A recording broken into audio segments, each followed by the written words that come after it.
للہ رب العالمین والصلاۃ والسلام علی سید المرسلین اما بعد فاعوذ باللہ من الشیطان الرجیم بسم اللہ الرحمن الرحیم رب اشرح لی صدری ویسر لی امری واحلل عقدۃ من لسانی یفقہوا قولی۔ یا اللہ عز و جل میری زبان میں تاثیر پیدا فرما دے، میں تو کچھ نہیں، کچھ بھی نہیں، تو چاہے تو میری زبان میں تاثیر پیدا فرما دے کہ لوگ میری بات سمجھیں اور اس کو آگے تک پھیلائیں اس دین کو۔ یا اللہ دین کے کام میں میری مدد فرما، لبیک لبیک لبیک یا رسول اللہ، تاجدار ختم نبوت زندہ آباد زندہ آباد، من سب نبیا فاقتلوا۔ تمام یوزر کو خوش آمدید، اہل ایمان کو السلام علیکم ورحمۃ اللہ وبرکاتہ۔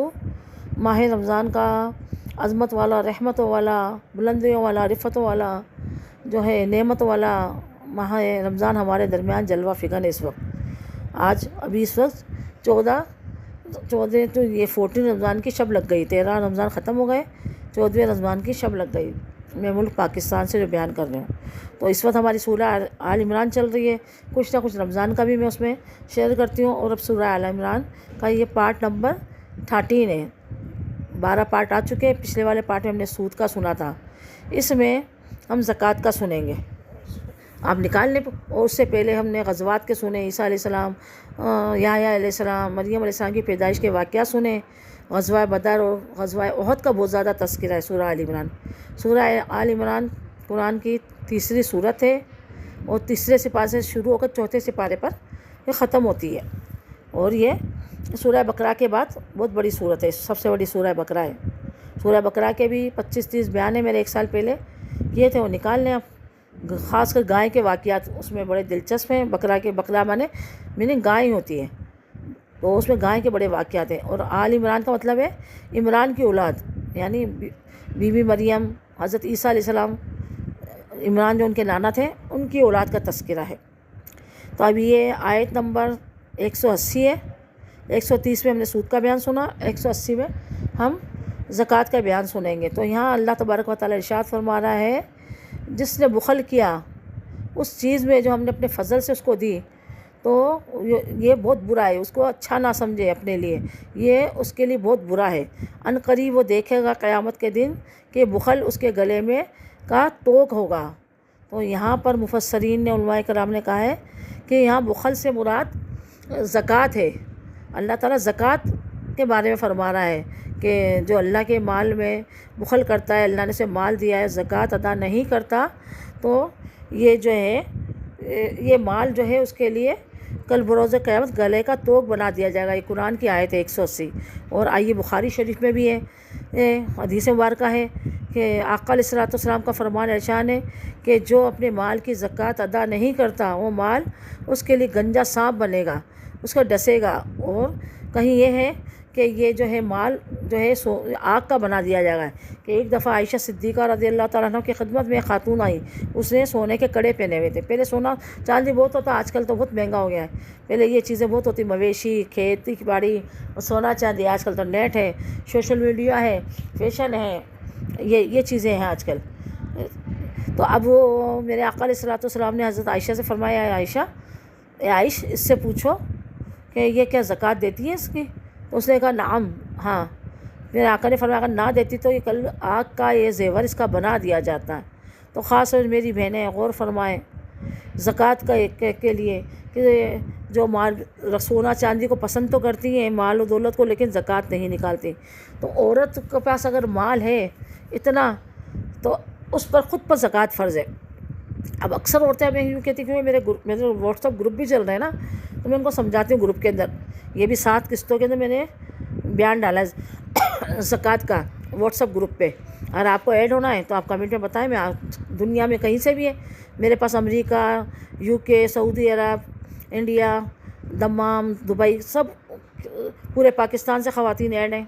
تو اگر آپ کو ایڈ ہونا ہے تو آپ جو مجھے کمنٹ میں بتائیں، تو میں آپ کو نمبر سینڈ کر دوں گی، تو آپ جو ہے میرے گروپ میں ایڈ ہو جائے، واٹس ایپ گروپ میں۔ اس میں اور دینی اور دنیاوی معلومات ملے گی، اصلاحی معلومات، آپ کو شرعی مسائل ملیں گے میرے واٹس ایپ گروپ پہ۔ تو اب یہ کہ میں نے 7 قسطیں ڈالی، لیکن عورتیں کہتی ہیں ہم کیوں نکالیں، اب ہمارے پاس تو صرف وہی ہے، سونا ہی ہے، ہمارے تو شوہر نکالیں، سسر نکالیں۔ تو یہ میری سننے والی دنیا بھر میں خواتین کہ سسر پر، شوہر پر، ماں باپ پر، زکوٰۃ آپ کی نہیں ہے، جو صاحب نصاب ہے اس پر اس کی خود زکوٰۃ لازم ہے، تو آپ اپنی زکوٰۃ خود نکالو، یہ آپ کا مال بڑھے گا، آپ کا مال بڑھا۔ اکثر خواتین کہتی ہیں نہیں ہم تو سال سال نکالتے رہتے ہیں، ارے جب نیت نہیں ہوتی تو کہاں سے نکلے گی؟ زکوٰۃ کی نیت سے اگر شرعی فقیر کو، آپ مسکین کو مال دو گے جو زکوٰۃ کا حقدار ہے تو زکوٰۃ ادا ہوگی۔ اب آپ سید زادوں کو دے دو، آپ اسپتالوں میں دے دو، آپ ایسے ہی ماسیاں آ جاتی ہیں ان کے پاس خود وہ صاحب نصاب ہوتا ہے، آپ کو وہ تحقیقات نہیں کرتے ان کو دے دو، اس وقت نیت بھی نہ کرو تو آپ کی زکوٰۃ ادا نہیں ہوگی۔ زکوٰۃ دیتے وقت ہاں پورے سال میں آپ دے سکتے ہو، ضروری نہیں کہ آپ پر جب واجب ہوئے سال پورا ہو کمپلیٹ ہو جب دو، آپ پورے سال میں ایڈوانس میں زکوٰۃ دے سکتے ہو، لیکن دیتے وقت آپ کی نیت ہونی چاہیے کہ میں زکوٰۃ دے رہی ہوں۔ اور زکوٰۃ کے کون حقدار ہے اب یہ لمبا ٹاپک آ جائے گا، آپ کو پوچھنا ہے تو مجھ سے پوچھ لیں کمنٹ میں۔ تو جو زکوٰۃ کے حقدار کو آپ زکوٰۃ دیں گے، یعنی اپنے اصول و فروع کو نہیں دیں گے، اوپر کتنا بھی اوپر ہو کتنے بھی نیچے ہو، اور ہاشمی قریشی خاندان کو نہیں دیں گے، علوی خاندان کو نہیں دیں گے، آپ سید زادوں کو نہیں دیں گے، اور جو خود صاحب نصاب ہے اس کو آپ زکوٰۃ نہیں دیں گے۔ میاں بیوی ایک دوسرے کو نہیں دے سکتے۔ اصول و فروع میں یعنی نانا نانی دادا دادی اوپر تک، اور فروع میں اولاد در اولاد پوتا پوتی نواسا نواسی نیچے تک، یہ سب اصول و فروع کہلاتے ہیں، تو ان کو آپ اپنی زکوٰۃ نہیں دے سکتے۔ کیونکہ اب مجھے کسی نے پوچھا بھائی یہ تو اور قریب کے رشتہ دار ہے، آپ کہتی ہو قریب کے رشتہ داروں کو دو، قریب کے تو یہ بیٹی وغیرہ تو ہماری قریب کی ہیں، مستحق بھی ہے، تو ان کو کیوں نہیں ہے؟ پھر میں نے ان کو سمجھایا تو پھر تو سبھی اپنی جو ہے ماں باپ اولاد کو دیتے، اولاد ماں باپ کو دیتی، میاں بیوی کو دیتا، بیوی میاں کو دیتی زکوٰۃ، ایک دوسرے کو سب اپنی، ان کو یہ زکوٰۃ یہیں تک گھوم رہی ہوتی، ان پہ تو کرنا ہوتا ہے نا سارا۔ تو اصول و فروع کو ہم زکوٰۃ نہیں دے سکتے۔ زکوٰۃ خوش دلی سے نکالنا چاہیے، زکوٰۃ مال کا میل ہے، زکوٰۃ سے ہمارا مال پاک ہو جاتا ہے، اور جو زکوٰۃ نہیں نکالتا ان کی بیماریاں، پریشانیاں، قرضے، ٹینشنیں بڑھ جاتی ہیں۔ میں ابھی آپ کو آج میں نے ایک واقعہ سنا تھا، ایک بزرگ ہیں ہمارے لاہور کے، جوہر ٹاؤن کے، سید محسن منور حسین، تو ان کا میں بیان سن رہی تھی، تو یہ بتا رہے تھے کہ 1 ارب پتی شخص دو میاں بیوی ان کے پاس آئے، اور مطلب وہ تھے اسٹینڈرڈ کے کٹ میں، اور بہت بری حالت میں رو رہے تھے ان کے پاس، وہ کہہ رہے ہم پہ اتنا قرضہ چڑھ گیا، میلیں، فیکٹریاں 8-8 کروڑ کی، 10-10 کروڑ کی گاڑیاں ان کی گیراج میں کھڑی ہیں، اور بڑے بڑے ان کے پلازے ہیں، بلڈنگیں، فیکٹریاں، لیکن وہ کہہ رہے قرضہ بہت چڑھ گیا ہے۔ تو انہوں نے پوچھا آپ نے زکوٰۃ دی؟ تو انہوں نے کہا کہ ہم سارا سال دیتے رہتے ہیں، مسجد میں دیتے ہیں، غریبوں کو دیتے ہیں، اسپتالوں میں دیتے ہیں۔ کہا آپ نے زکوٰۃ دی؟ کہ سارا سال دیتے تو رہتے ہیں ہم، اللہ کے نام اتنا کچھ دیتے ہیں۔ پھر انہوں نے کہا بھائی جو آپ نے زکوٰۃ دی میں یہ پوچھ رہا ہوں، تو کہ اب زکوٰۃ تو ویسے نہیں دی، تو جب ہم اتنا کچھ دے رہے ہیں اللہ کے راہ میں، تو یہ بھی تو صدقہ خیرات ہے، کہ صدقہ خیر الگ ہوتا ہے۔ پھر انہوں نے اس طرح سمجھایا کہ ظہر کی نماز ہے، اسے 4 فرض بھی ہے، اور 4 سنت ہے، 2 سنت ہے، 2 نفل ہے۔ آپ شروع کے 4 سنت پڑھ لو، 2 سنت بعد کے پڑھ لو، 2 نفل پڑھ لو، اور نہ بولو کہ بھئی نماز ہو گئی، یا 4 نفل اور پڑھ لو زیادہ، تو آپ کی نماز ہوگی؟ کوئی بھی نہیں کہے گا آپ کی نماز، جبکہ آپ نے 4 فرض نہیں پڑھے تو آپ کی نماز کہاں سے ہوگی؟ پھر ان کی بڑی مشکلوں سے ان کی بات سمجھ میں آئی، تو انہوں نے کہا آپ کیلکولیٹ کرو پچھلے سالوں کی بھی، ظاہر ہے جب اربوں روپے کے وہ تھے ان کے پاس پراپرٹی اور میلیں، فیکٹری اربوں روپے کی، تو لاکھوں روپے، کروڑوں روپے زکوٰۃ ان کی بن رہی تھی۔ تو انہوں نے پھر حساب کتاب لگایا، تو انہوں نے کہا ایک میل ہے ہماری بند پڑی ہے، ہم اسی میل کو فروغ کر دیں گے۔ پھر انہوں نے اس میل کو فروغ کیا اپنی، اور اپنی ساری حساب کتاب لگا کر زکوٰۃ پچھلے سالوں کی بھی نکالی۔ تو آپ کو بھی پچھلے سالوں کی نکالنی ہوگی زکوٰۃ، حساب کتاب کر کے انہوں نے نکالی، اور 3 سال بعد انہوں نے ان کو اپنے گھر پہ بلایا، عالی شان ان کی دعوت کی، اور انہوں نے جو ہے اپنے چہرے پہ داڑھی بھی رکھ لی تھی۔ پہلے وہ کلین شیو تھے اور کٹ میں جینٹل مین بن کر آئے تھے، لیکن انہوں کے کہنے پر داڑھی بھی رکھ لی، اور اتنی اچھی دعوت کی ان کا، اب ہمارے حالات بہتر ہو گئے۔ کیا اربوں خربوں کے مالک ہو کر وہ رو رہے ہیں، پریشان ہو رہے ہیں، قرضہ۔ تو یہ ایک تو سود کی وجہ سے، اور ایک زکوٰۃ نہ نکالنے کی وجہ سے ہم پریشان ہو جاتے ہیں، قرضے پہ قرضے ہمارے چڑھ جاتے ہیں، ہمارے قرض دار ہمارے دروازے کے بجاتے ہیں، ہمیں پولیس پکڑ کے لے آتی ہے، رشتہ داروں میں، محلے میں، پاس پڑوس میں، مارکیٹوں میں ہماری جو گڈ ویلو ہوتی ہے وہ گر جاتی ہے، ہماری بے عزتی ہوتی ہے۔ تو کیوں ایسے کام کریں میرے یوزروں، میرے بھائی بہنوں جو سن رہے ہیں، اپنے مال کی آپ زکوٰۃ نکالیں، آپ کا جو سال پورا ہو جائے تو فوراً نکالنا واجب ہوگی۔ ہاں ایڈوانس میں تھوڑا تھوڑا کر کے آپ نکال سکتے ہیں، لکھ لیں اپنے پاس، یاد کر لیں کہ فلاں نے وقت 5,000 دی تھی، فلاں نے وقت 1,000 دی تھی، فلاں نے وقت جو ہے لاکھ دی تھی، تو اس طرح جتنی آپ کی زکوٰۃ بنتی ہے اور آخر میں کمی پیشی ہو تو جو ہے وہ آپ ادا کر دیں۔ اگر آپ کی زیادہ نکل گئی تو آئندہ سال کاؤنٹ کر لیں آپ زکوٰۃ۔ تو زکوٰۃ کو آپ نے نکالنا ہوگا ہر حالت میں، نہیں نکالیں گے تو یہ اللہ کہا کہ 4 اسلام کے 5 ارکان ہیں۔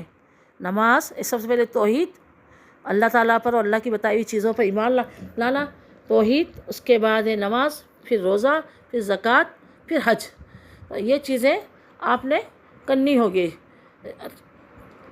تو اللہ یہ آئیے میں آقا علیہ الصلوۃ والسلام کا بھی آپ کو بتاتی ہوں تھوڑا سا، کہ ایک تھے ثعلبہ نامی شخص مدینے میں، حضور صلی اللہ علیہ وسلم کے بارگاہ میں آیا، یا رسول اللہ مجھے جو ہے وہ کرنی ہے، میں دعا کر دیں، میں غریب ہوں، میرا مال بڑھ جائے۔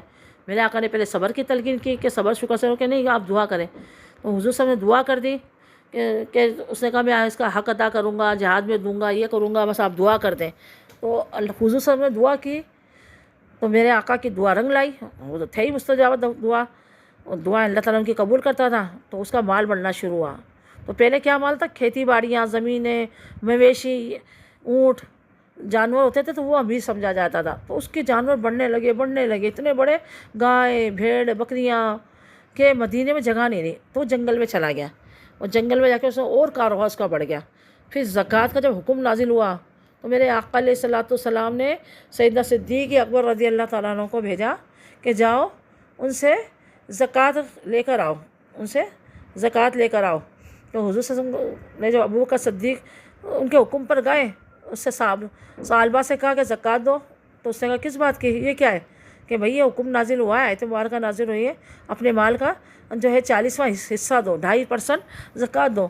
تو اس نے کہا میں سوچ کر بتاؤں گا، یہ کروں گا۔ انہوں نے آقا علیہ الصلوۃ والسلام کی بارگاہ میں عرض کی، کہا پھر جاؤ، اور پھر جاتے تو کہ یہ کون سا حکم آ گیا، یہ تو میری محنت ہے، یہ تو ٹیکس ہے، یہ تو وہ ہے، فلانا ہے، اور اس طرح کی اس نے باتیں ہیلے بانے شروع کر دیے اور زکوٰۃ دینے سے انکار کر دیا۔ پھر حضور صلی اللہ علیہ وسلم کی بارگاہ میں آ کر ابو بکر صدیق رضی اللہ تعالیٰ نے فرمایا، اس نے یہ کہا ہے، تو میرے آقا نے فرمایا ثعلبہ تیرے لیے خرابی، ثعلبہ تو برباد ہو گیا، ثعلبہ تیرے لیے خرابی ہو۔ تو اور پھر منع کر دیا کہ اب اس سے زکوٰۃ دے تو نہ لینا۔ جب ثعلبہ کو خبر پڑی کہ حضور صلی اللہ علیہ وسلم نے اس کے لیے بد دعا فرمائی ہے اور وہ ناراضگی کا اظہار فرمایا، تو وہ تو پھر پریشان ہو گیا۔ اسے پتہ تھا حضور صلی اللہ علیہ وسلم جس کی دعا سے مجھے یہ ملا ہے، وہ حضور صلی اللہ علیہ وسلم کی بد دعا بھی رنگ لاتی سے۔ ابو لہب کے جو بیٹے تھے وہ گر گئے، ادبا، شیبہ وغیرہ جو تھے ان کے جو بیٹے تھے وہ حضور صلی اللہ علیہ وسلم نے ان کے لیے بد دعا فرمائی تھی، اسی طرح ان کی موت واقعہ ہوئی۔ اور جنگ بدر میں آقا نے فرمایا تھا کہ یہاں یہ قتل ہوگا، یا شیبہ قتل ہوگا، یا ابو جہل قتل ہوگا، تو وہیں پر وہ جن کے بارے میں فرمایا تھا، منہ سے نکلا تھا، وہ وہیں قتل ہوئے۔ تو اس کو پتہ تھا، اب وہ تو اس نے سر پہ خاک ڈال لی، روتا ہوا آیا ابو بکر صدیق کی بارگاہ میں، لیکن انہوں نے لینے سے انکار کر دیا۔ آقا علیہ الصلوۃ والسلام نے بھی منہ پھیل لیا، لینے سے انکار کر دیا۔ پھر عمر فاروق ابو بکر سے آقا علیہ الصلوۃ والسلام کے بعد ابو بکر صدیق کے بعد خدمت ہر سال آتا لیکن نہیں لیتے۔ پھر عمر فاروق کے پاس آتا، فاروق اعظم کے بعد انہوں نے بھی لینے سے کہ جب ابو بکر صدیق نے میرے آقا نے نہیں لی، میں بھی تمہارے مال، جبکہ وہ لاکھوں کروڑوں بن رہی تھی اس کی زکوٰۃ ہے، اس وقت پتہ نہیں کتنے دھرم دینار بن رہے تھے، لیکن انہوں نے نگاہ اٹھا کر نہیں دیکھی ابو بکر صدیق نے، عمر فاروق اعظم نے اس مال کی طرف۔ اس کے بعد وہ عثمان غنی کے دور میں وہ ختم ہو گیا، مر گیا وہ۔ تو حضور صلی اللہ علیہ وسلم کا فرمان عالی شان ہے کہ بھئی اپنی زکوٰۃیں نکالو، مال کو پاک کرو، اور میرے رب کا فرمان ہے، قرآن میں حکم دیا اللہ نے، وَأَقِیمُوا الصَّلَاةَ وَآتُوا الزَّکَاةَ وَأَقِیمُوا الصَّلَاةَ، جگہ جگہ نماز اور زکوٰۃ کا حکم دیا ہے۔ تو اپنی زکوٰۃوں کو خوش دلی سے نکالیں، اپنے مال کو پاک کریں۔ میری بہنیں جو سن رہی ہیں وہ حساب کتاب لگائیں، جلدی جلدی دیں، اور کس کو دینی ہے؟ غریب رشتہ داروں کو دیں اپنے، جو میں نے منع کر دیا اصول و فروع ان کو تو نہیں دے سکتے، باقی جو بہن، بھائی، بھتیجا، بھانجی، پھپھی، خالہ، چچا، یہ قریب کے جو رشتہ دار ہیں، ذی رحم پھپھی وغیرہ، ان کو دیں زکوٰۃ نا۔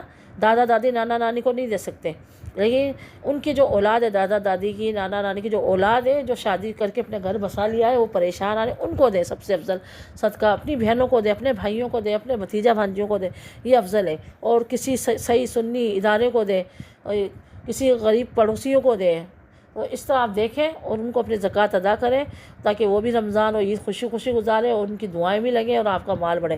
اللہ تبارک و تعالیٰ سے دعا جو سنا اس پہ عمل کرنے کی توفیق عطا فرما اور خوش دلی سے ہمیں زکوٰۃ نکالنے کی سعادت عطا فرما۔ آمین آمین بجاہ النبی الامین وما علینا